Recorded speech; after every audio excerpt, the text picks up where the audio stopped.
یہ اللہ تعالیٰ کا محض فضل ہے۔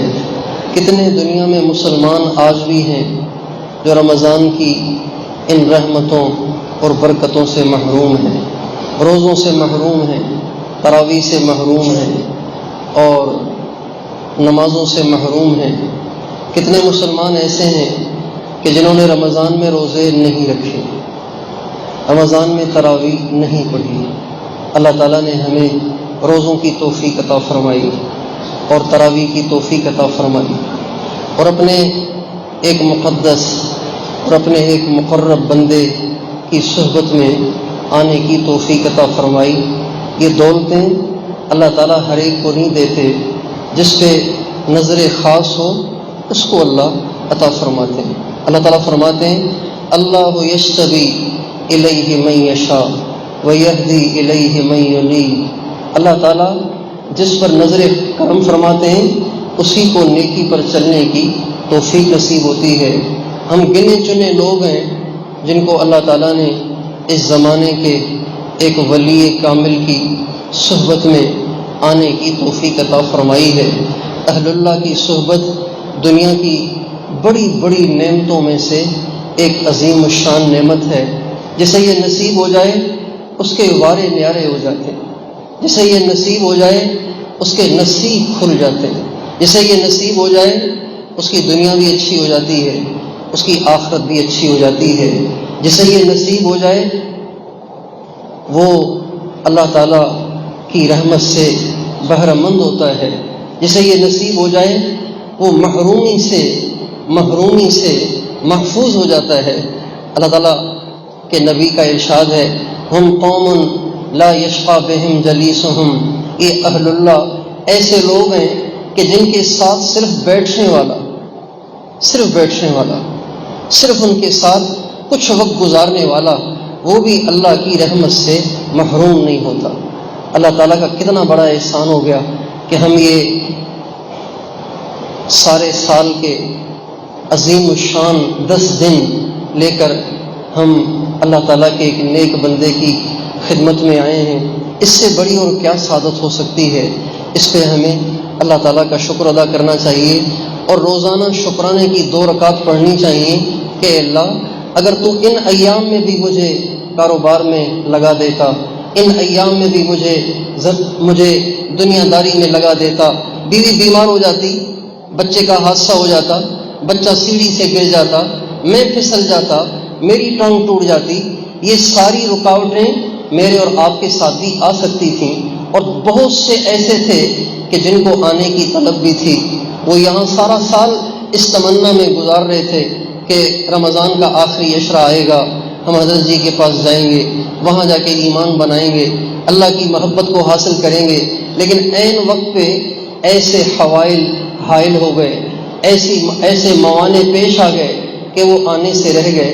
اس لیے ہمیں 2 رکعت شکرانے کی روزانہ پڑھ کر سرد سجود ہونا چاہیے کہ اے اللہ تیری مہربانی، تو نے مجھے تیرا بننے کے مواقع میسر عطا فرمائے۔ اللہ کا بننے کے مواقع ملنا بھی ہر ایک کو نصیب نہیں ہوتا، اللہ تعالیٰ کسی کو نصیب فرماتا ہے۔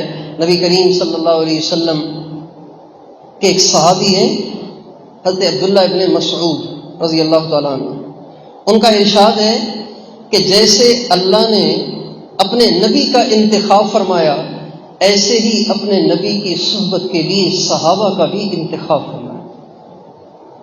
اللہ تعالیٰ جیسے اپنے پیاروں کا انتخاب کرتا ہے نا، ایسے ہی ان کی صحبت میں رہنے والوں کا بھی انتخاب کرتا ہے۔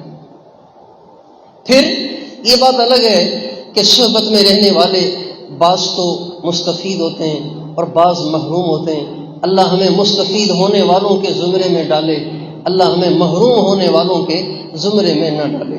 اس لیے 2 رکعت شکرانے کی پڑھ کے روزانہ ہمیں اللہ تعالیٰ کا شکر ادا کرنا چاہیے کہ ان رمضان کے سب سے زیادہ مبارک اور مقدس 10 ایام کو اس مبارک جگہ میں، اس مبارک شخص کی صحبت میں گزارنے کی توفیق عطا فرمائی۔ اس پہ ہمیں شکر کرنا چاہیے۔ اللہ تعالیٰ کا ارشاد ہے وَإِذْ تَأَذَّنَ رَبُّكُمْ لَئِن شَكَرْتُمْ لَأَزِيدَنَّكُمْ وَلَئِن كَفَرْتُمْ إِنَّ عَذَابِي لَشَدِيدٌ۔ اللہ تعالیٰ فرماتے ہیں اگر تم میری نعمتوں کا شکر ادا کرو گے نا تو میں اس کو بڑھاؤں گا۔ صرف اتنا نہیں فرمایا کہ اگر نعمتوں کا شکر ادا کرو گے تو بڑھاؤں گا، صرف اتنا نہیں فرمایا، بلکہ فرمایا لَأَزِيدَنَّكُمْ، ضرور تمہاری نعمتوں کو بڑھاؤں گا۔ علماء کرام کہتے ہیں یہ 3 تاکیدیں جہاں جمع ہو جائیں تو ان 3 تاکید کا درجہ قسم کے برابر ہو جاتا ہے، یعنی گویا اللہ تعالیٰ شکر گزاری پر قسم کھا کے کہہ رہے ہیں کہ ایسے شخص کی نعمت کو بڑھانا میری ذمہ داری بن جاتا ہے، میرے اوپر لازم ہو جاتا ہے، اس لیے ہم اللہ تعالیٰ کا شکر ادا کریں گے، اللہ تعالیٰ اس نعمت کو بڑھائیں گے۔ دوسری درخواست یہ ہے کہ ہمارا یہاں آنا کسی دنیاوی غرض سے نہیں ہے، ہم یہاں اللہ کی تلاش میں آئے ہیں، اللہ کی محبت میں آئے ہیں، اللہ کو حاصل کرنے آئے ہیں۔ سارا سال دنیا کے ماحول میں اور معاصی کے ماحول میں اور دنیا داری کے ماحول میں اپنے دل کو سیاہ کرتے رہتے ہیں، یہ سال کے آخری 10 ایام، رمضان کے آخری 10 ایام میں ہم یہاں آ جاتے ہیں تاکہ سارا سال دل پہ جو گرد و غبار آیا ہے اس کو صاف کریں، اللہ کی محبت کو حاصل کریں۔ تو اللہ کی محبت کو حاصل کرنا یہ ہمارا مقصد ہے۔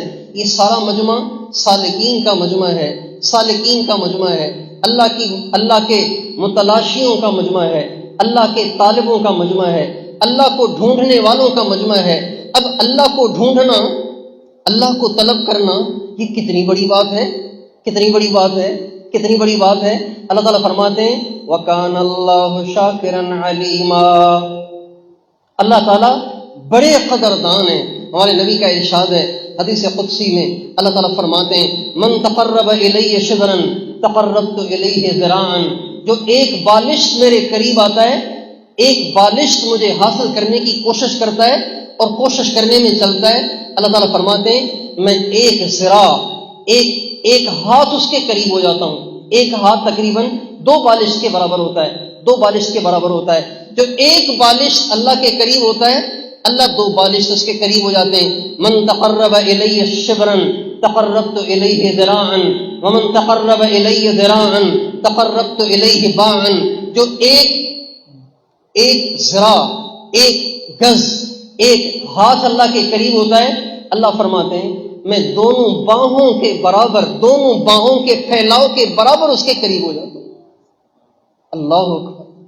اور پھر فرمایا ومن اتانی یمشی اتیتہ ہرولۃ، جو میری طرف چل کے آتا ہے میں اس کی طرف دوڑ کے آتا ہوں۔ داؤد علیہ السلام اللہ تعالیٰ کے بہت بڑے عظیم الشان نبی ہیں۔ اللہ تعالیٰ نے ان پہ زبور کو بھی نازل فرمایا، صحائف کو بھی نازل فرمایا۔ صحائف میں اللہ تعالیٰ نے حضرت داؤد علیہ السلام سے فرمایا یا داؤد لو یعلم المدبرون عنی کیف انتظاری لہم ورفقی بہم واشتیاقی الی ترک معاصیہم لطاروا شوقا الی۔ اے داؤد، یہ جو لوگ مجھ سے منہ موڑے ہوئے ہیں اور مجھ سے پیٹھ پھیرے ہوئے ہیں اور جو مجھے نافرمانیوں کے ذریعے ناراض کر رہے ہیں اور جو مجھ سے منہ موڑے ہوئے ہیں، اگر ان کو پتہ چل جائے کہ مجھے ان سے کتنی محبت ہے، مجھے ان کا کتنا انتظار ہے اور مجھے ان کی توبہ کا کتنا انتظار ہے، لطاروا شوقا الی ولتقطعت اوصالهم من محبتی۔ داؤد، اگر ان کو پتہ چل جائے کہ مجھے ان کا کتنا انتظار ہے تو میرے شوق میں، میری محبت میں اڑ کے میری طرف پہنچنے کی کوشش کریں۔ وَلَتَقَطَّعَتْ أَوْصَالُهُم مِّن مَّحَبَّتِي، اور میری محبت میں ان کا جوڑ سے جدا ہو جائے۔ تو اللہ کی محبت میں چلنا، اللہ کی محبت میں قدم اٹھانا، اللہ کی تلاش میں نکلنا، یہ بہت بڑا عمل ہے، یہ بہت بڑی سعادت ہے۔ یہ ہر ایک کو نصیب نہیں ہوتی۔ دیکھیں نا، بعض لوگ ایسے ہوتے ہیں کہ جن کو بھوک ہی نہیں لگتی، کھانا سامنے رکھا ہوا ہے، بھوک ہی نہیں، معدے کا مسئلہ ہے، بھوک ہی نہیں لگ رہی، بھئی آپ کھانا کیوں نہیں کھا رہے؟ کھانے کا ٹائم ہو گیا ہے کہ جی بھوک ہی نہیں، دل ہی نہیں کر رہا، جیسے بیماری میں دل نہیں کرتا۔ اسی طرح جب دل بیمار ہو جائے تو اللہ کی طلب ہی ختم ہو جاتی ہے، اللہ کی بھوک ہی ختم ہو جاتی ہے، اللہ کی پیاس ہی ختم ہو جاتی ہے۔ یہ دل کی تندرستی کی علامت ہے کہ اللہ کی طلب ہو، اللہ کی تلاش ہو، اللہ کی محبت ہو، اللہ کی تلاش ہو، اللہ کی جستجو ہو، اسے راضی کرنے کی جستجو ہو، اس کی محبت کی تلاش ہو، اس کی معرفت کی تلاش ہو، تو کتنا بڑا احسان ہوا ہم سب کے اوپر، اس چھوٹے سے مجمع کے اوپر، کہ یہ سب کا سب مجمع اپنی بیویاں چھوڑ کے، اپنے بچے چھوڑ کے، اپنے کاروبار چھوڑ کے، اپنے مدرسے چھوڑ کے، اپنے محلے چھوڑ کے، اپنے گھر کی سہولتیں چھوڑ کے، اپنے چھوٹے چھوٹے بچے چھوڑ کے اللہ کی طلب میں آئے۔ بھائی کس کی طلب میں آئے ہم سارے کس کی طلب میں آئے؟ اللہ اکبر! ذرا سوچئے تو صحیح، ہم کس کی طلب میں آئے ہیں؟ کس کی طلب میں آئے ہیں؟ ہم اللہ کی طلب میں آئے، اللہ کو ڈھونڈنے آئے ہیں ہم۔ کوئی ہم سے پوچھے بھئی آپ جنگ کیا کرنے آئے؟ آپ کے ہاں اعتکاف نہیں ہوتا کیا؟ آپ کے یہاں مسجد نہیں ہے کیا؟ ہم کہتے ہیں بھائی ہم تو اللہ کی تلاش میں آئے، ہم تو اللہ کی محبت میں آئے، ہم تو اللہ کو حاصل کرنے کے لیے آئے، ہم ایسوں کے پاس آئے جن کا دل اللہ کی محبت سے لبریز ہے۔ ہم نے بڑوں سے سنا ہے کہ جن کے دل میں اللہ کی محبت ہو، جب ان کی صحبت میں کوئی بیٹھے تو محبت کا کچھ ذرہ اسے بھی نصیب ہو جاتا ہے۔ ہم تو اس لیے ہیں، اس لیے اندر ہی اندر خوش ہونا چاہیے۔ اے اللہ تیرا شکر ہے کہ تو نے مجھے اپنی پیاس عطا فرمائی، مجھے اپنی طلب عطا فرمائی، مجھے اپنی طلب عطا فرمائی، اور مجھے اپنی طلب میں قدم اٹھانے کی ہمت اور حوصلہ عطا فرمائی۔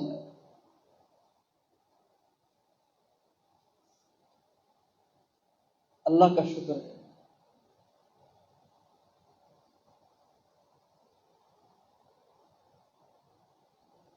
پتہ نہیں کن کن صوبوں سے، کن کن شہروں سے چل کے آئے ہیں، اور کتنی بیماریاں ساتھ لے کے آئے ہیں، کتنی پرہیزیں ساتھ لے کے آئے ہیں، کتنی مجبوریاں چھوڑ کے آئے ہیں، کتنی رکاوٹوں کے باوجود اٹھ کے آئے ہیں۔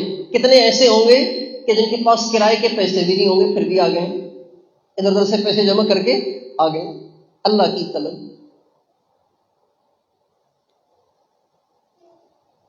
اس لیے ہمارا یہ آنا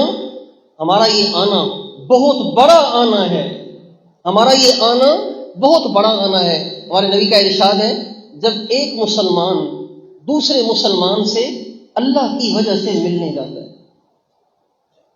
صرف ملنے جاتا ہے،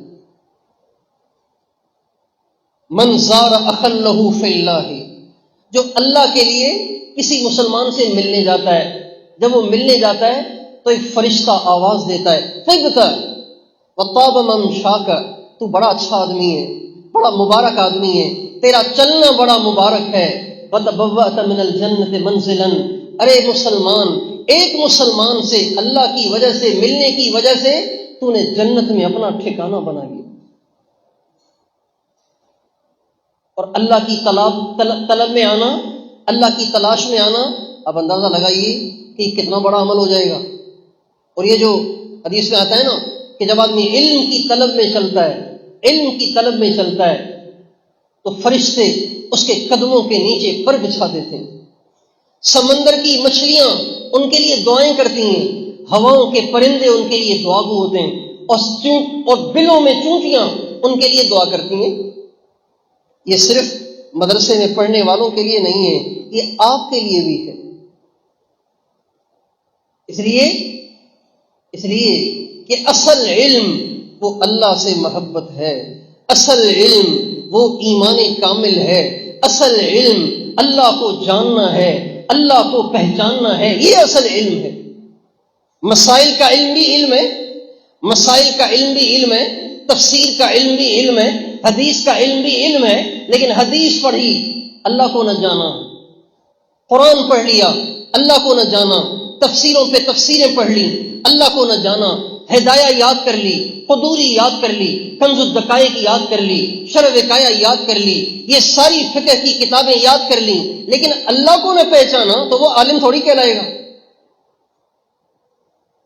وہ عالم نہیں کہلائے گا۔ جو اللہ کو نہیں جانتا وہ کیسے عالم بن جائے گا؟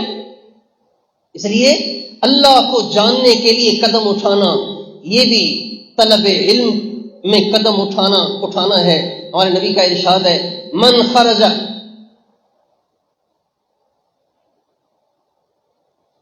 خرج فی سبیل اللہ لیطلب العلم فهو فی من خرج لیطلب العلم فهو فی سبیل اللہ حتی یرجع، جو علم سیکھنے کے لیے اپنے گھر سے نکلتا ہے وہ اللہ کے راستے میں، اور ہمارے نبی کا ارشاد ہے من جاءہ الموت وهو يطلب العلم ليحيي به الاسلام فبينه وبين النبيين درجة واحدة، جو اس لیے گھر سے چلا کہ علم سیکھوں، اللہ کو پہچانوں، اللہ کے احکام کو پہچانوں، اللہ کی کتاب کا علم حاصل کروں، اللہ کے نبی کے ارشادات کا علم حاصل کروں، اور اسی حال میں وہ مر گیا تو کل قیامت کے دن جب اس کے لیے جنت کا فیصلہ ہوگا تو اس کے اور نبیوں کے درمیان صرف ایک درجے کا فرق ہوگا۔ ہاں بس اس میں اتنا اضافہ ہے کہ لیحیی بہ الاسلام، یہ علم اس لیے سیکھے تاکہ اس کے ذریعے سے اسلام کو زندہ کرے، اور ان کو بھی سمجھائے اور ان کو بھی دعوت دے۔ تو بھائیوں، ہمارا یہ آنا اللہ کی طلب میں ہے، اللہ کی تلاش میں ہے، اللہ کی محبت میں ہے۔ اللہ تعالیٰ نے یہ جو میں نے آپ کے سامنے آیت پڑھی ہے والذین جاہدوا فینا لنہدینہم سبلنا، چھوٹی سی آیت ہے، اس آیت میں اللہ تعالیٰ نے سالکین کو، اللہ کے طالبوں کو، اللہ کی معرفت اور محبت کے طالبوں کو ایک مختصر سا نظام عمل دیا ہے کہ اگر اس نظام عمل کے مطابق یہ سالکین چلیں گے تو اللہ کو پا جائیں گے۔ اللہ کو پانا ناممکن نہیں ہے، اللہ کو پانا مشکل نہیں ہے، اللہ کو پانا بہت آسان ہے۔ اللہ کو پانے کے لیے یہ مختصر سی آیت ہے جس میں اللہ تعالیٰ نے ہمیں نظام العمل دیا ہے۔ اس آیت کے مطابق اگر تم زندگی گزارو گے تو تم مجھے پا سکتے ہو۔ قرآن پاک کی بہت سی آیتیں ایسی ہیں جو اتنی جامع ہیں کہ وہ ایک آیت زندگی کے نظام کو بدلنے کے لیے کافی ہو سکتی ہے۔ حضرت امام شافعی رحمۃ اللہ علیہ کا سورۃ العصر کے بارے میں ارشاد ہے، اگر اللہ تعالیٰ 30 پارے قرآن کے نازل نہ کرتے، صرف سورۃ العصر نازل کر دیتے تو یہی آیت انسانیت کے لیے کافی تھی۔ تو ان جامع آیتوں میں سے ایک آیت یہ بھی ہے والذین جاہدوا فینا لنہدینہم سبلنا وان اللہ لمع المحسنین۔ یہ نظام عمل ہے سالکین کے لیے، اللہ کے مشتاقوں کے لیے، اللہ کے طلبگاروں کے لیے، اللہ تک پہنچنے کا شوق رکھنے والوں کے لیے ایک نظام عمل ہے۔ کیا؟ جس سے اللہ تعالیٰ نے چند چیزیں بتائی ہیں، یہ چند چیزیں جو سالک اپنائے گا، جو طالب اپنائے گا، اللہ تعالیٰ اس کو اپنا وصل عطا فرمائیں گے، اپنی محبت عطا فرمائیں گے، اپنی معرفت عطا فرمائیں گے، ولایت کا تاج اس کے سر پہ سجائیں گے، اس کو ولایت سے سرفراز فرمائیں گے جو اس آیت میں بتائی ہوئی چند باتوں پہ عمل کرے گا۔ ان میں سے پہلی چیز جو اللہ تعالیٰ نے اس آیت میں بتائی ہے، جس کا نام مجاہدہ ہے۔ اللہ تک پہنچنے کے لیے جس چیز کی سب سے پہلے اللہ نے شرط لگائی ہے وہ مجاہدہ ہے۔ مجاہدہ جہد نہیں، مجاہدہ جہد کہتے ہیں محنت کو، مجاہدہ کہتے ہیں ناموافق حالات میں محنت کرنا اور کوشش کرنا، اس کو مجاہدہ کہتے ہیں۔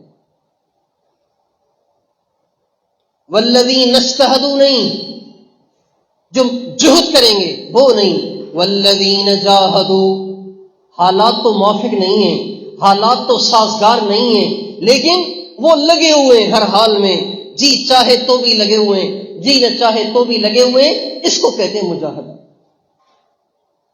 اللہ تک پہنچنا ہے، اللہ کا وصال پانا ہے، اللہ کے عشق اور محبت کو پانا ہے، اللہ کی معرفت کو پانا ہے، سب سے پہلا کام مجاہدہ کرنا پڑے گا۔ اچھا، مجاہدہ کسے کہتے ہیں؟ مجاہدے کی کیا شکل ہے؟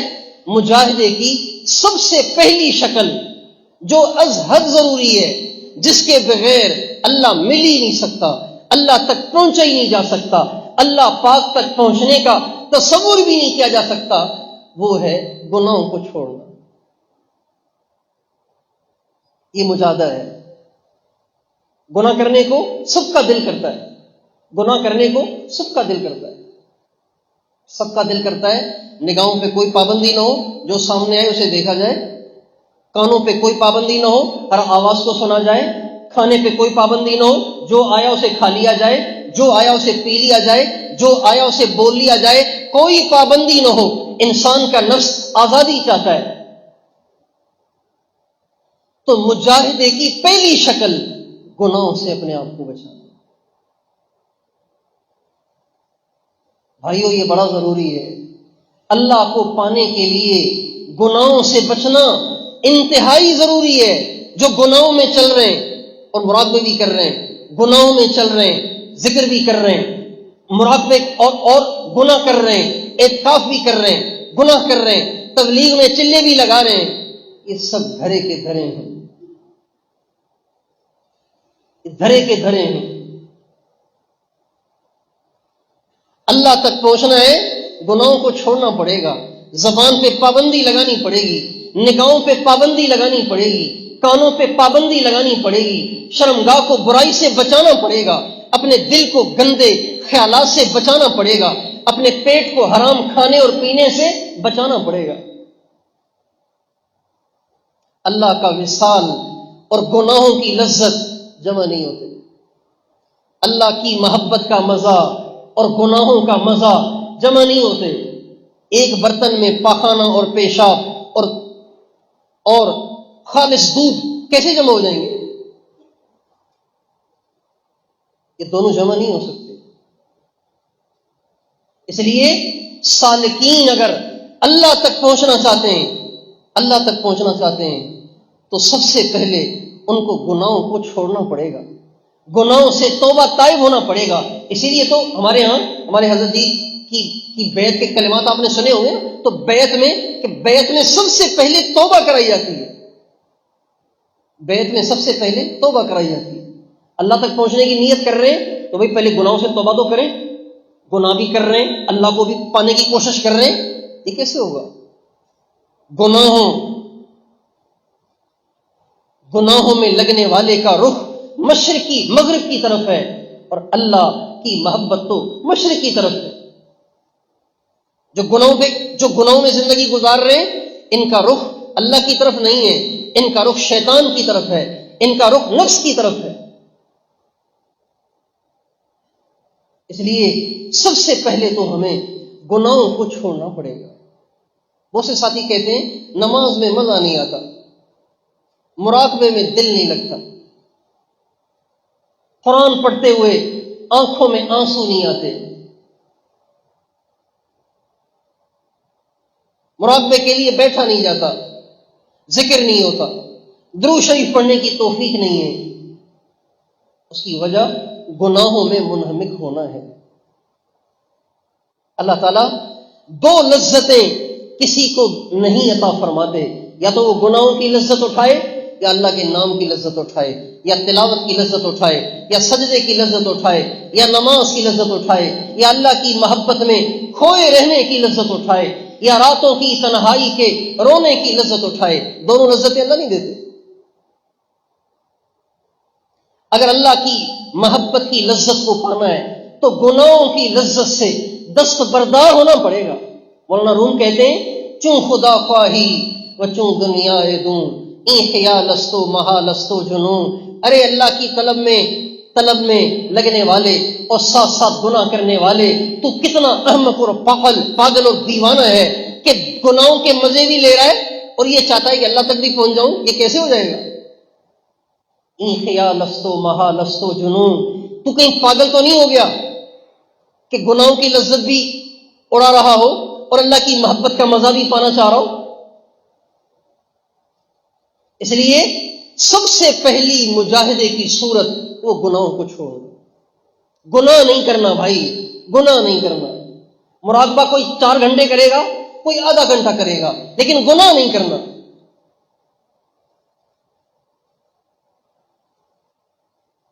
بعض لوگوں کا ورد وظیفے پہ زور ہوتا ہے، گناہوں سے نہیں بچتے. ہمارے نبی کا ارشاد ہے اتق المحارم تکن اعبد الناس. محارم سے بچو کبائر سے بچو، نافرمانی کے کاموں سے بچو. جب تم نافرمانی کے کاموں سے بچو گے نا تو کیا ہوگا؟ تکن عابد الناس، دنیا کے سب سے بڑے اللہ والے بن جاؤ. اللہ والے بن جاؤ. اتق المحارم تکن عابد الناس، محارم سے بچو تو سب سے بڑے اللہ والے بن جاؤ گے، سب سے بڑے عبادت گزار بن جاؤ گے. اس کے دو مطلب ہیں. تکن عابد الناس، اس کے دو مطلب ہیں. ایک مطلب یہ ہے کہ جب تم محارم کو چھوڑو گے تو اللہ پاک سب سے زیادہ تمہیں نیکی کی توفیق عطا فرمائیں گے، سب سے بڑے عبادت گزار بن جاؤ گے. ایک مطلب اس کا یہ ہے، اور یہ بھی ہے. اور دوسرا مطلب یہ ہے تکن عابد الناس، جب تم حرام چھوڑو گے تو تمہاری تھوڑی نیکیاں بھی اللہ کی نظر میں زیادہ شمار ہوں گی. 5 نمازیں پڑھو گے لیکن حرام سے بچو گے، نگاہوں کو جھکاؤ گے، زبان کو لگام دو گے، کانوں کو بچاؤ گے، شرمگاہ کو بچاؤ گے. بس 5 نمازیں پڑھو گے، 15-20 منٹ آدھا گھنٹہ مراقبہ کرو گے، 100 دفعہ درود شریف استغفار پڑھو گے، ساری رات عبادت کرنے والے اور سارا دن روزہ رکھنے والوں کے اللہ تمہیں برابر کر دے گا اگر حرام سے بچو. اس لیے دوستو، اللہ پاک کو پانے کے لیے ہی ہم سب جمع ہوئے ہیں. لیکن ایسے نہ ہو کہ ہم یہاں سے واپس جائیں اور اللہ کو پائے بغیر واپس جائیں. اللہ کرے یہ سارا مجمع جو اللہ کو پانے آیا ہے وہ یہاں سے اللہ پاک کو پا کے ہی جائے. لیکن کچھ پا کے جائیں گے، کچھ نہ پا کے جائیں گے. پا کے وہ جائیں گے جو مجاہدہ کریں گے. اللہ کو پانے کا راستہ یہ ہے، اس کے علاوہ کوئی راستہ نہیں ہے. تو مجاہدے کی ایک صورت وہ گناہوں سے اپنے آپ کو بچانا، ایک کام. دوسری مجاہدے کی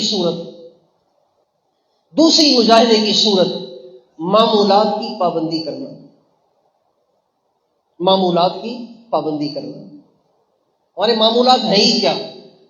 درود شریف استغفار 100 دفعہ ہے، قرآن پاک کی تھوڑی سی تلاوت ہے. پرسوں تو حضرت فرما رہے تھے کہ بھئی قرآن پاک کی تلاوت روزانہ کرنا، 1 پارہ، آدھا پارہ، 1 پاؤ پارہ، ورنہ 1 صفحہ تو کر ہی لیا کریں.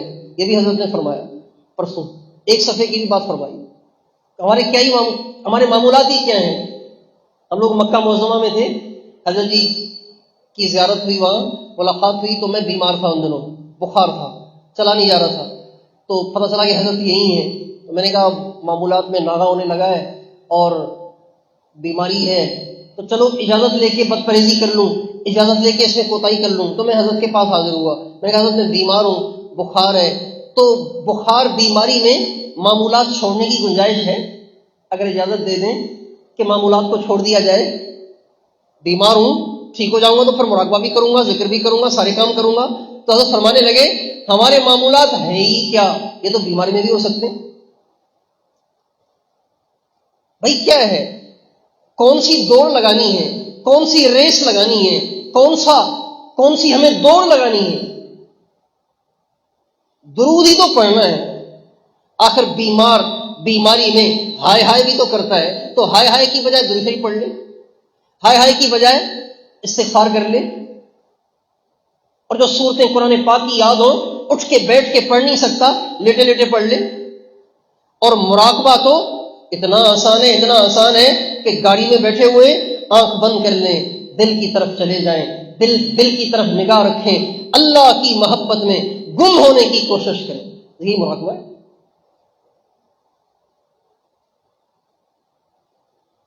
اللہ کو پانا ہے نا تو معمولات کے بغیر اللہ کو نہیں پایا جا سکتا. قطب الاقطاب شیخ الحدیث حضرت مولانا محمد زکریا صاحب رحمۃ اللہ علیہ کا ملفوظ ہے کہ معمولات کی پابندی ترقی کا زینہ ہے. معمولات کی پابندی ترقی کا زینہ ہے. بغیر معمولات کی پابندی کیے اللہ پاک تک پہنچا ہی نہیں جا سکتا. سیڑھی ہے، اللہ تک پہنچنے کی سیڑھی معمولات ہے. بغیر سیڑھی پہ چڑھے آپ کیسے چھت پہ پہنچیں گے؟ اس لیے یہ ایک مجاہدے کی صورت ہے کہ دل نہیں کر رہا لیکن بیٹھے ہوئے ہیں، دل نہیں کر رہا لیکن لگے ہوئے ہیں، دل نہیں کر رہا قرآن کھول کے بیٹھے ہوئے ہیں، دل نہیں کر رہا کہ ہم ذکر کہ دل نہیں کر رہا لیکن پھر بھی درود شریف پڑھ رہے، نیند سے گرے جا رہے ہیں پھر بھی مراقبہ کر رہے ہیں۔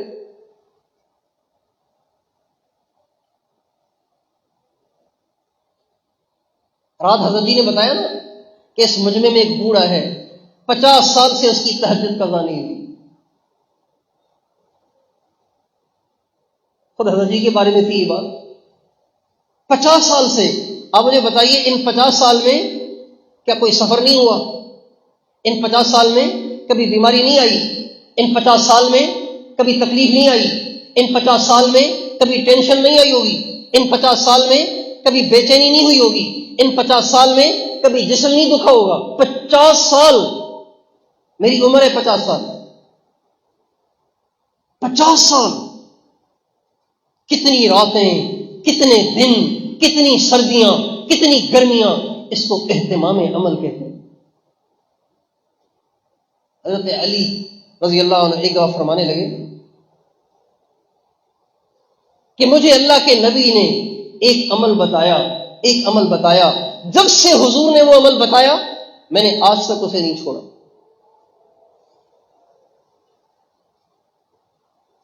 تو کسی نے کہا حضرت جنگ صفین میں تو بڑی کھلبلی تھی، بڑی مصروفیت تھی،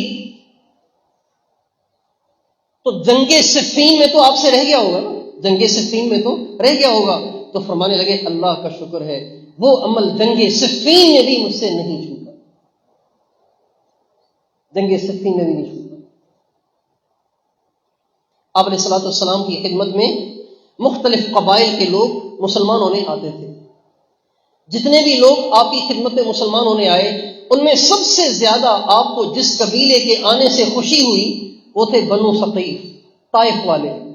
بہت خوشی ہوئی کہ یہ وہی لوگ ہیں جنہوں نے مجھے ایک زمانے میں پتھر مارے تھے اور مار مار کے مجھے لہو لہاں کر دیا تھا، آج یہ کلمہ پڑھنے آ گئے، آج یہ میری غلامی میں داخل ہونے لگ گئے۔ آپ بہت خوش ہوئے اور مسلمان ہونے کے لیے لوگ آتے، آپ ان کو صحابہ کے گھروں میں تقسیم کرتے تھے، لیکن بنو ثقیف کے لیے اللہ کے نبی نے مسجد نبوی میں خیمے لگائے، مسجد نبوی میں خیمے لگائے، اور آپ روزانہ ان کے پاس جاتے، کیا حال ہے، طبیعت ٹھیک ہے، کوئی کمی پیشی تو نہیں؟ اور جو وہ دین سیکھتے تھے اس کا آپ امتحان بھی لیتے تھے، اور آپ کا یہ معمول عشاء کی نماز کے بعد روزانہ جانے کا تھا۔ ایک دن عشاء کی نماز کے بعد آپ طائف والوں کے پاس فوراً نہیں گئے، تاخیر سے گئے۔ جب آپ گئے تو طائف والے آپ کا انتظار کر رہے تھے، آپ علیہ السلام ان کے خیمے کے دروازے پہ کھڑے ہوئے، آپ نے فرمایا روزانہ تمہارے پاس عشاء کے بعد آتا ہوں لیکن آج ذرا تاخیر سے آیا ہوں، اس لیے کہ قرآن پاک کی جتنی تلاوت روزانہ کرتا ہوں آج اس میں کچھ کمی رہتی تھی تو میں نے کہا تلاوت پہلے پوری کروں، تم سے بعد میں ملاقات کروں۔ اللہ کے نبی اعمال کا اتنا اہتمام کر رہے ہیں جو کہ پہلے سے پہنچے ہوئے ہیں، کہ اللہ کے نبی اس لیے تلاوت کر رہے ہیں تاکہ پہنچ جاؤں۔ اگر اللہ کے نبی تلاوت نہیں چھوڑ رہے، اللہ کے نبی معمولات میں کوتاہی نہیں کر رہے، تو ہم ناقص ہو کر، گنہگار ہو کر، اللہ کے طالب ہو کر اگر ہمارے مراقبے چھوٹتے رہیں، ہمارا درود چھوٹتا رہے، ہمارا استغفار چھوٹتا رہے، ہمارا مراقبہ چھوٹتا رہے، تو بھائیو اس کا مطلب یہ ہے کہ طلب سچی نہیں ہے، ابھی ہم طالب نہیں ہیں۔ یہ ایک مجاہدہ ہے، مجاہدے کی ایک صورت ہے کہ کسی حال میں عمل نہ چھوٹے۔ حضرت جنید بغدادی رحمۃ اللہ علیہ کے پاس ایک شخص نے ایک لمبا زمانہ گزارا، لمبا زمانہ گزار کے وہ واپس جانے لگا۔ اس نے کہا جی مجھے حضرت اجازت دے دے میں جاتا ہوں۔ کبھی کیوں جا رہے ہیں آپ؟ کہ بس آپ نے کوئی کرامت تو دیکھی نہیں، کرامت تو آپ نے دیکھی نہیں کوئی۔ تو فرمانے لگے الاستقامت فوق الف کرامہ، نیکی پر استقامت اور نیکی کا اہتمام، معمولات کا اہتمام، سنت پہ کاربند ہونا، یہ 1000 کرامتوں سے بڑھ کر ہے۔ اس لیے یہ بھی مجاہدے کی ایک صورت ہے جس کو اختیار کرنا اشد ضروری ہے۔ اگر ہم اللہ کے طالب ہیں، اللہ کی محبت کے طالب ہیں، اللہ کی معرفت کے طالب ہیں، کہ کچھ ہو جائے ہمارا عمل نہیں چھوٹنا چاہیے۔ ہم نے اپنے ایک بزرگ کو دیکھا، حضرت حاجی عبد الوہاب صاحب،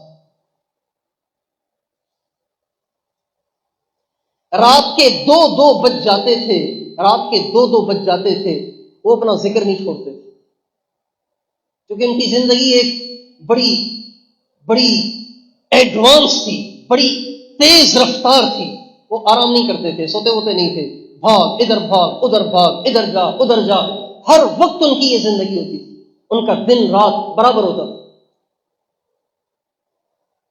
تو جب بھاگ دوڑ زیادہ ہوتی تھی تو معمولات اپنے وقت سے ذرا آگے پیچھے جاتے تھے، تو جب تک معمولات پورے نہ ہوتے سوتے نہیں تھے، رات کے دو بجے تک نیند سے زمین پہ گر رہے ہوتے تھے، لیکن معمولات چھوڑ کے بستر پہ نہیں آتے تھے۔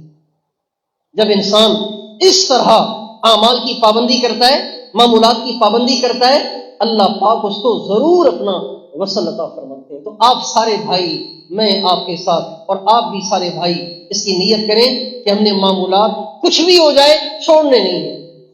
بھائی کریں گے اہتمام، عمل نہیں چھوڑنا، سفر میں ہوں حضر میں ہوں، عمل نہیں چھوڑنا۔ حضرت سعید بن مسیب رحمۃ اللہ علیہ نے 40 برس تک ان کی تکبیر اولیٰ فوت نہیں ہوئی۔ یہ اہتمام ہے۔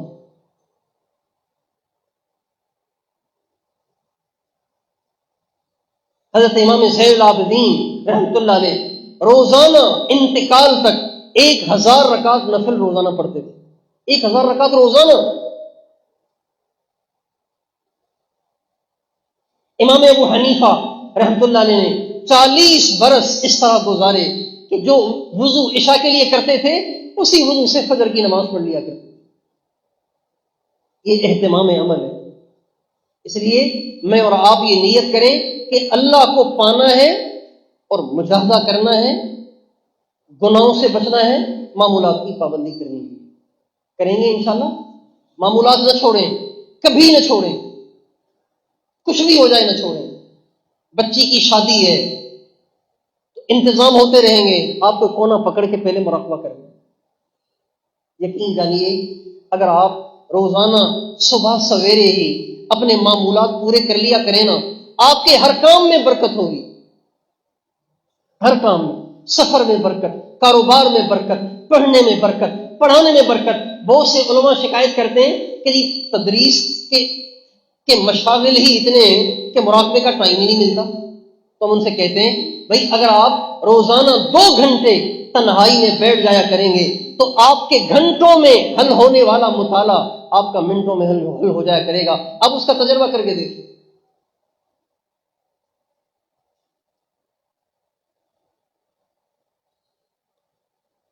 معمولات کی پابندی کرنے والا ٹینشنوں سے بچا رہتا ہے۔ ہمارے ایک بزرگ تھے، وہ فرماتے تھے جو معمولات کا اہتمام نہیں کرتا نا، جو معمولات کا اہتمام نہیں کرتا وہ ٹینشن کا مریض رہتا ہے۔ ہر وقت کوئی نہ کوئی ٹینشن، کبھی بیوی کی طرف سے، کبھی بچوں کی طرف سے، کبھی ماں باپ کی طرف سے، کبھی دکان کی طرف سے، کبھی ملازمت کی طرف سے، کبھی کہیں سے کوئی نہ کوئی آئے دن ٹینشن اس کو پکڑے رہتی ہے۔ اور وہ دلیل میں فرماتے تھے، قرآن پاک کی آیت ہے وَمَنْ أَعْرَضَ عَنْ ذِكْرِي فَإِنَّ لَهُ مَعِيشَةً ضَنْكَ، جو میرے ذکر سے منہ موڑتا ہے میں اس کی زندگی تنگ کر دیتا ہوں۔ یہ آیت دلیل میں پیش کرتے تھے۔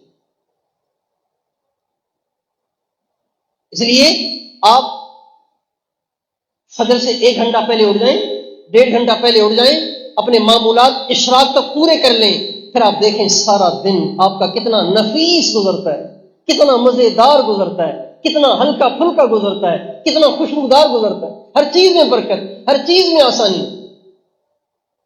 معمولات کو یہ تجربہ ہوا کئی دفعہ، معمولات کو پورا کیے بغیر نکلے، گاڑی نہیں مل رہی، اسٹاپ پہ کھڑے گھنٹوں گزر گئے۔ اللہ دکھاتا ہے یہی وقت میرے ساتھ بیٹھ جاتے تو عزت سے تمہیں گاڑی مل جاتی۔ اسٹاپ پہ کھڑے ہو لیے تم، کاش کہ تم تنہائی میں بیٹھ جاتے تو یہاں تمہارے لیے آسانی ہو جاتی۔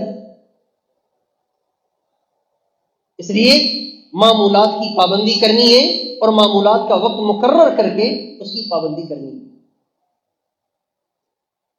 ہاں وقت کی بھی پابندی کرنی ہے، مقرر وقت پر عمل کرنے۔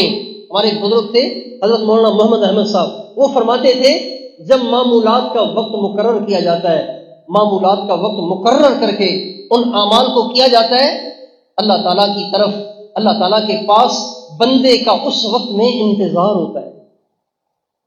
اب وقت آ رہا ہے، میرا بندہ آئے گا، مجھ سے باتیں کرے گا، اب آئے گا میرا بندہ بیٹھے گا، مجھ سے لو لگائے گا۔ اللہ پاک اس کا انتظار کرتے ہیں جب وقت مقرر آتا ہے۔ ہم لوگ ایک دفعہ جماعت میں چل رہے تھے سرگودا میں، تو وہاں پہ ایک بہت بڑے بزرگ تھے، حضرت شیخ الحدیث مولانا زکریا صاحب رحمۃ اللہ علیہ کے متعلقین میں سے تھے، بوڑھے تھے، یہ سن 2001 کی بات ہے۔ تو وہ اس مسجد میں نماز پڑھتے تھے، تو میں نے ان سے کہا حضرت آپ میرے لیے دعا کریں، اللہ تعالیٰ مجھے ذکر میں کمال عطا فرمائے۔ تو فرمانے لگے کہ آج رات کو جب بات ہوگی نا تو آپ کے لیے عرض کر دوں گا، آج رات کو جب بات ہوگی نا تو آپ کے لیے عرض کر دوں گا۔ میں نے کہا بہت اچھا۔ صبح تہجد میں وہ واپس مسجد میں تشریف لائے، تو ہم فارغ ہو کے اعمال سے میں ان کے پاس گیا، میں نے کہا حضرت رات میں نے آپ سے دعا کی درخواست کی تھی کہ اللہ تعالیٰ ذکر میں کمال عطا فرمائے، آپ نے فرمایا تھا جب میری رات کو بات ہوگی نا تو آپ کے لیے عرض کر دوں گا۔ تو فرمانے لگے ہاں تمہارے بارے میں رات بات ہوئی تھی، جب میں نے تمہاری یہ بات اوپر رکھی تو جواب آیا اس سے کہو کہ اعمال کی پابندی کرے اور وقت مقررہ پہ کرے تو ذکر میں کمال حاصل ہوگا۔ یہ نہیں کہ کبھی مراقبہ صبح ہو رہا ہے، کبھی دوپہر کو ہو رہا ہے، کبھی شام کو ہو رہا ہے، نہیں، جو وقت آپ نے مراقبے کا طے کر لیا ہے، اپنے کام آگے پیچھے کریں گے تبھی تو مجاہدہ بنے گا نا، کام آگے پیچھے کریں گے تبھی تو مجاہدہ بنے گا۔ بھوک لگی ہوئی ہے، مراقبہ بھی رہتا ہے، پہلے مراقبہ کریں پھر کھانا کھائیں۔ جسم ٹوٹ رہا ہے، لیٹنے کو دل کر رہا ہے، آپ مراقبہ کر لیں، آپ کو مراقبے کی حقیقت اللہ اس مجاہدے کی برکت سے عطا فرمائے۔ تو دو باتیں ہو گئیں، ایک تو گناہوں کو چھوڑنا اور دوسری چیز معمولات کی پابندی کرنا۔ یہ نظام عمل ہے جو اللہ تعالیٰ نے ہمیں اس آیت میں بتایا۔ تیسری چیز جو مجاہدے کی ایک صورت ہے وہ یہ ہے کہ ہم زمانے کو دیکھ کے نہ چلیں بلکہ سرکار دو عالم صلی اللہ علیہ وسلم کو دیکھ کے چلیں۔ یہ مجاہدے کی ایک صورت ہے، یہ بھی مجاہدہ ہے۔ یہ مجاہدے کی شقیں ہیں، ایک شق، دوسری شق، یہ تیسری شق، یہ ساری چیزیں مل کر کامل مجاہدہ بنتا ہے جس پر اللہ کا وصل نصیب ہوتا ہے۔ مجاہدے کی تیسری صورت، زمانے کو نہ دیکھیں کہ زمانہ کیا کر رہا ہے، آپ 1400 سال پیچھے چلے جائیں کہ آپ کے آقا نے کیا کیا ہے، شکل وہ بنائیں جو آپ کے آقا نے بتائی، لباس وہ پہنے جو آپ کے آقا نے بتایا، اور آپ کی چال ڈھال وہ ہو جو آپ کے آقا نے آپ کو بتائی، آپ کی تجارت ویسی ہو جو آپ کے آقا نے بتائی، آپ کی معاشرت ویسی ہو جو آپ کے آقا نے بتائی، آپ کے معاملات ویسے ہوں جو آپ کے آقا نے بتائے، آپ کی شادیاں اور غمیاں، آپ کی 24 گھنٹے کی زندگی ایسی ہو جیسی آقا دو جہاں صلی اللہ علیہ وسلم نے بتائی۔ زمانے کو دیکھ کے نہیں چلنا، حضور کو دیکھ کے چلنا۔ زمانے کے ساتھ چلنا تو بہت آسان ہے نا، جس طرف پانی کا بہاؤ ہے اس طرف تیرنا آسان ہے، لیکن پانی کی مخالف سمت میں تیرنا یہ کمال کی بات ہے، یہ مجاہدے کی بات ہے۔ ہمارے نبی نے فرمایا ان الدین بدأ غریبا وسیعود غریبا فطوبى للغرباء۔ آپ نے فرمایا آج یہ دین جب یہ دین شروع ہوا تو اوپرا تھا، اجنبی تھا، کوئی اس کو سمجھتا اور پہچانتا اور اس کی عظمت کو جانتا نہیں تھا، لیکن آپ نے فرمایا آج تو دین کے چاہنے والے بہت ہو گئے، لیکن ایک زمانہ میری امت پہ پھر آئے گا کہ لوگ دین سے بے بہرا ہو جائیں گے، لوگ دین سے نا آشنا ہو جائیں گے، دین ان کے لیے اجنبی اور اوپرا ہو جائے گا۔ آپ نے فرمایا جو اس زمانے میں میری سنت کو اپنائے گا، میرے دین کو اپنائے گا، اس کے لیے خوشخبری ہے، اس کو میری طرف سے مبارکباد ہے۔ فطوبى للغرباء، جو ایسے زمانے میں دین پہ چلیں گے، سنت کو اپنائیں گے، یہ بڑے خوش قسمت ہوں۔ آج وہ دور نظر آ رہا ہے کہ دین پہ چلنا ایک آر بن گیا ہے۔ ایک نوجوان جب داڑھی رکھ کر کالج میں داخل ہوتا ہے یونیورسٹی میں داخل ہوتا ہے، جب جبہ اوڑھ کے داخل ہوتا ہے، سر پہ پگڑی رکھ کے داخل ہوتا ہے، تو سارے کہتے ہیں یہ کہاں سے گیا ہے، یہ کہاں سے آ گیا ہے؟ اپنے مسلمان اسے اجنبی جانتے ہیں، وہ مسلمان اجنبی جانتے ہیں جو ربیع الاول میں میلادی مناتے ہیں، جو سیرت پہ کانفرنس بھی قائم کرتے ہیں، سیرت پہ تقریریں سنتے اور سناتے بھی ہیں، لیکن سنت کی زندگی ان کے لیے ایک اجنبی سی بن گئی ہے۔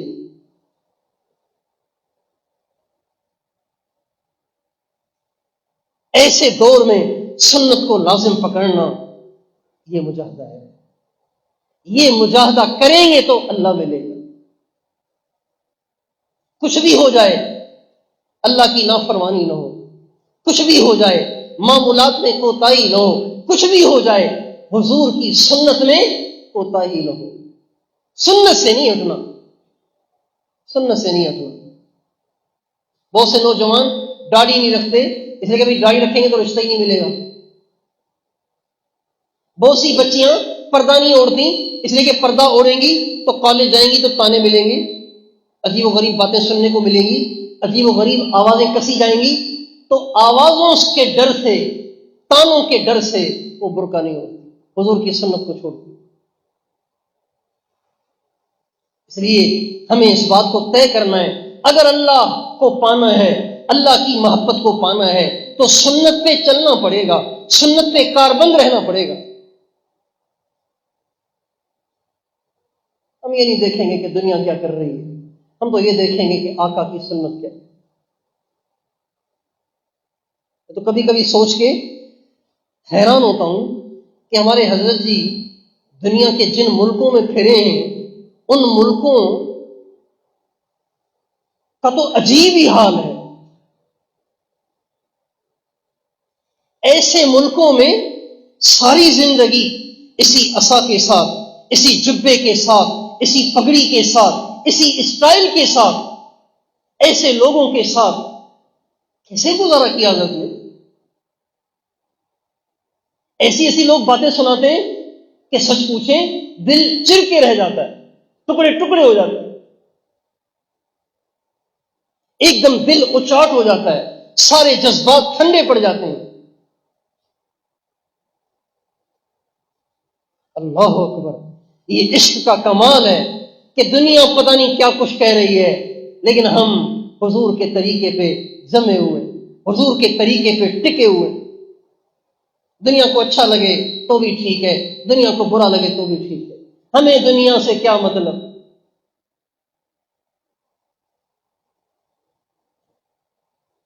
تو وہی کیا خیال ہے، ہر حال میں سنت پہ چلیں گے نا انشاءاللہ، سنت نہیں چھوڑیں گے۔ حضرت عثمان رضی اللہ تعالیٰ عنہ بڑے پیسے والے آدمی تھے، زمانے جاہلیت میں بھی پیسے والے تھے، تو اس زمانے میں پیسے والوں کا رواج یہ تھا، اس زمانے میں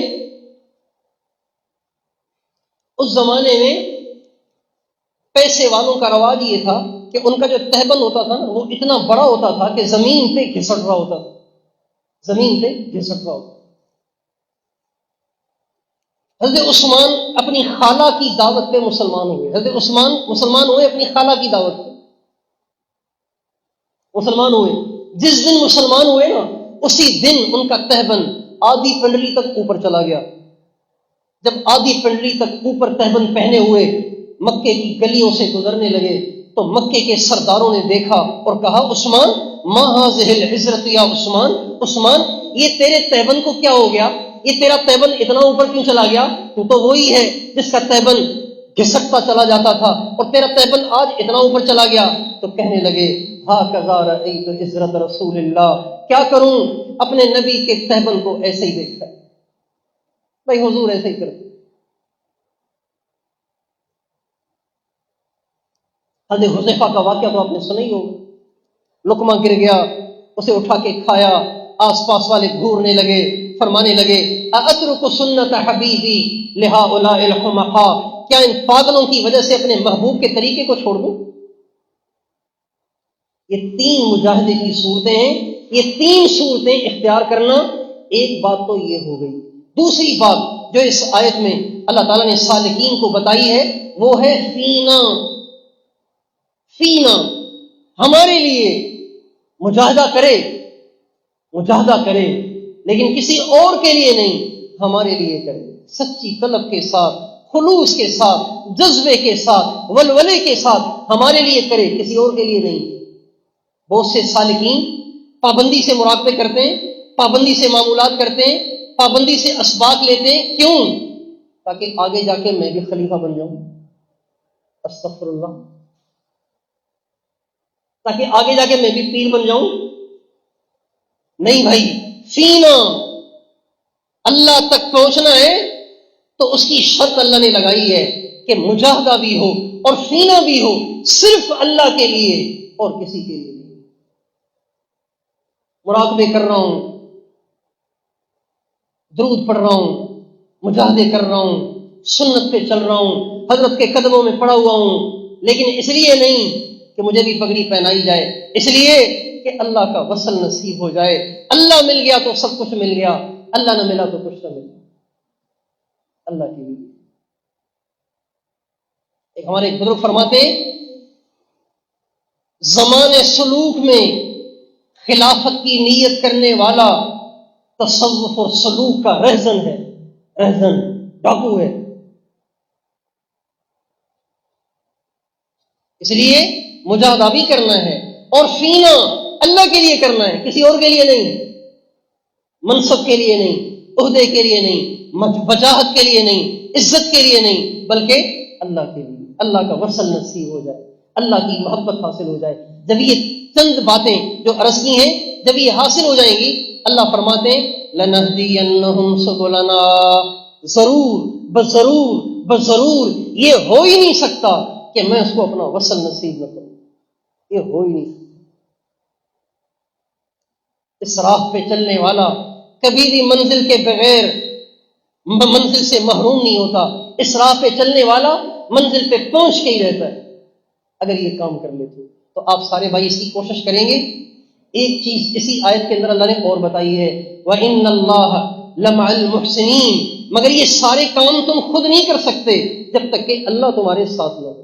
اللہ کی توفیق ہوگی تو کر پاؤ گے، اللہ کی توفیق نہیں ہوگی تو سنت پہ بھی نہیں چلو گے، گناہوں سے بھی نہیں بچو گے، معمولات کی پابندی بھی نہیں کرو گے اور اخلاص کے ساتھ بھی نہیں کرو گے.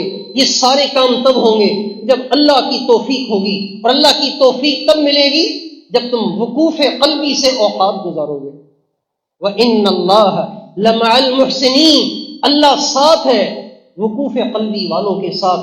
اللہ ساتھ ہے ان کے جن کا دل اللہ سے جڑا رہتا ہے، اللہ کے دھیان میں رہتے ہیں، اللہ کے خیال میں رہتے ہیں، اللہ کی محبت میں رہتے ہیں. جو اللہ کے خیال اور دھیان میں رہتے ہیں اللہ ان کو توفیق دیتا ہے. جب وہ توفیق دیتا ہے تو مجاہدہ بھی ہو جاتا ہے اور پھر اخلاص بھی آ جاتا ہے. اللہ تعالیٰ مجھے اور آپ کو راہ سلوک کے سارے آداب سے آشنا فرمائے اور اپنی سچی محبت اور اپنا وصل اور معرفت نصیب فرمائے.